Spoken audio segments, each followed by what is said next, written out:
Hey. So let's say that you have time. You have time to do your lashes the way they are meant to be. So I'm going to take you through the steps and the products that I use and make those lashes bomb because it doesn't matter how small you're starting with because mine are kind of small. You are going to be able to grow those lashes in a matter of minutes. And then I'll show you another way that you can grow those lashes over time to be real lashes. So what I usually start with is I will take my lash comb, and you want to make sure all those lashes are going in the right direction and straightened out, all that stuff. You always want to curl your lashes.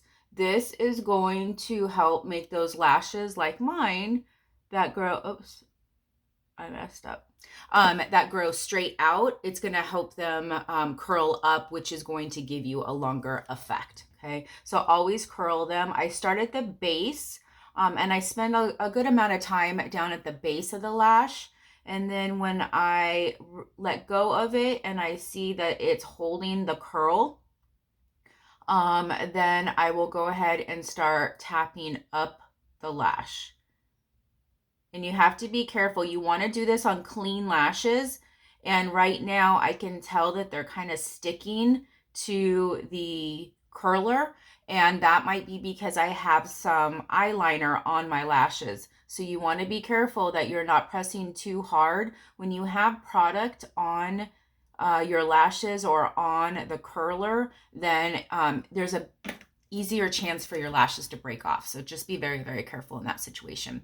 Okay, so they are curled now. Now I'm taking my primer. You notice that I'm pulling from my lap. When I sit down to start my makeup, I put all my mascaras, my primer, and I have 2 mascaras that I use. I put those in my lap and I start getting them warmed up. What this does is it makes it glide on a little bit easier. It kind of warms up that gel inside. Okay, so I'm taking this primer and I'm focusing really at the base of it, and then whatever's left over I'm pulling through the tips. Now you notice I only put it on the top. I did happen to get just a little bit on those bottom lashes, so for right now I'm going to use my lash comb and see if I can take some of that off. Now I'm looking at the primer and I see that it's a little bit goopy in one little spot. So I just kind of tried to separate that a little bit. Now you will notice that as it starts to dry, it will turn clear. So that's great. So you don't have to worry about it standing out, like if you don't get it covered with your mascara and so forth. It does not stay white. So usually what I do is I let this get pretty tacky, almost dry, not all the way dry, but almost all the way dry. And what if you do it right after you curl your lashes? Another benefit of the primer is it's kind of like a hairspray. It holds that curl. So where you left those lashes, that's where it's gonna stay. So that's a pretty good deal, right? The primer is also good because it's gonna really stick to your lashes, and it's going to give your mascara something to stick to, so you're not going to have any kind of fallout, any kind of rub off, any kind of smearing.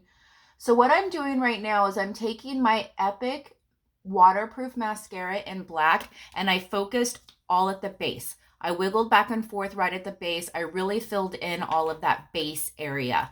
I've played around with the Epic mascara and the 4D mascara for quite a few months, and I just found that doing that base of the Epic really works for my lashes. My lashes are pretty thick. I've been using our Lash Esteem Lash Serum, and that's what I'm going to talk to you about. And what that does is it keeps the hairs and the follicles longer, so your lashes get thicker because you have more hairs in the follicles at any given time. And so now what I'm doing is I'm taking my 4D mascara. Now, when you open up your 4D mascara, it could be hard to tell. And if you can't figure it out, don't let it bother you. But I can tell right here, this side is more of a flat and they're shorter bristles. This is more of a wavy and they're longer bristles.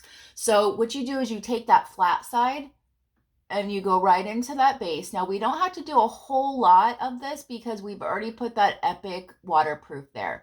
So really what we're gonna do is we're gonna focus on when you come up the lash, you're going to twist the wand up the lash. Okay, what this is doing, and then don't forget the back side of your lashes. So what this is doing, and I'm continuing to twist, is 4D mascara has little tiny fibers in the mascara, and those fibers are Y-shaped. And so by twisting the wand, what you're doing is you're lining up those fibers so that they interlock with each other. And when they interlock with each other, they're going to build on each other. Your lashes are going to get thicker and your lashes are going to get longer. So you can continue to twirl that like right at the tips, and you will witness it. You will see your lashes get longer. Okay. So when I start noticing that the more I do, it's maybe pulling some of those fibers off, I decide that that's a point in time when I'm going to take a pause. Now, this is what I do, and I do this for multiple reasons. One, if you happen to get a little bit of clumping going on, if some of your lashes are sticking together, then what you do is you take your blow dryer. I have it on warm, and I have it on high speed, okay? Not hot, but warm. And you do this, and what that's going to do is it's going to warm up that gel. So if you need to separate them, any of those lashes, you can. And what I found by doing that is you use the comb right at the base, then it seems to separate them all the way up at the top. So now that it's warmed up, I'm going to shoot it with this cold air, okay? And what that does is basically freeze it, right? It like dries it going up. So this is going to help that curl. And it's going to help the mascara stay put with no fallout, no, rubbing off or anything like that. So what I was saying is when you take your lash comb, I found that let's say it's clumpy more at the tips, but what I found is if I wiggle them back and forth at the base while I'm doing that blow dryer trick, it seems to separate them all the way up. So, and that's what I do so that if you pull it all the way through, then you could pull those fibers off and you're going to lose that length. So that was just a tip that I've learned. Now I'm going to go back into my 4D. And I'm going to just make sure that I have covered all my lashes. And remember, we have that primer. So sometimes you can see a little bit of white if it hasn't dried yet, okay? So then after I know that everything's covered, then I'm just gonna focus on the tips. And again, I'm adding length. Every single time I do that, it's pulling more fibers through, okay? So let's say that you are looking for more volume. What you can do is just wiggle back and forth at the base, and you can turn your wand as you do that. And then when you've got a really good thickness going on, then you can pull that gel and those fibers through. Okay, so now you can go back to that blow dryer again if you want. You don't have to. I like to do it because I really like my lashes to stay curled, to stay up, and my lashes tend to kind of fall down. So I do this one more time just to make sure that that second coat that I put on has an opportunity to dry going straight up. So I'm warming up that gel right now. I'm fixing any separation issues that I might need. And then now I'm going to shoot it with that cold air.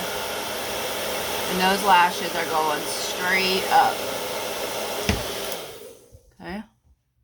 And they'll still fall a little bit throughout the day, but not an extreme amount. Now you notice through all of this, I did not put anything on my lower lashes, and that was because we were going to use that blow dryer. And if you have mascara and you're going to blow dry those lower lashes up, and it's just not going to look right. So now I'm going to go ahead and come in and make sure all my lower lashes are going the right direction. And I am going to take some of that primer. Now you don't have to use the primer on your lower lashes, especially if you're going to be using Epic waterproof mascara like I am. I do not use the 4D on my lower lashes. I just feel that there's no need to add volume or length to my lower lashes. They're pretty good, right?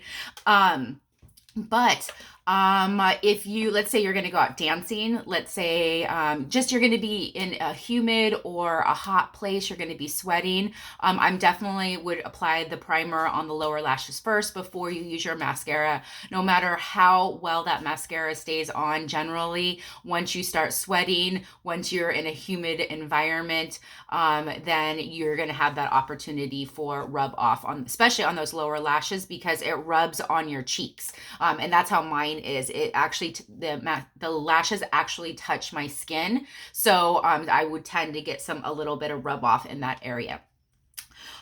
So now I'm going in with my waterproof mascara, and I put that on the bottom lashes. So this is Waterproof Epic. So I just cover all those lashes, and because I have my wand out, I'm going to go ahead and just go over my top lashes. This is just kind of what I do for good measure. 4D mascara is water resistant. It's not waterproof. So again, if you're going to be sweating, if you're going to be in a humid environment, something along those lines, you might just want to cover it with the waterproof just to make sure it stays put. So that is what I do if I am really going to take time to do my lashes the right way. Obviously you can do any order of these on a daily basis. If I'm in a super duper hurry, I just grab my Epic waterproof, I put it on, and I'm out the door.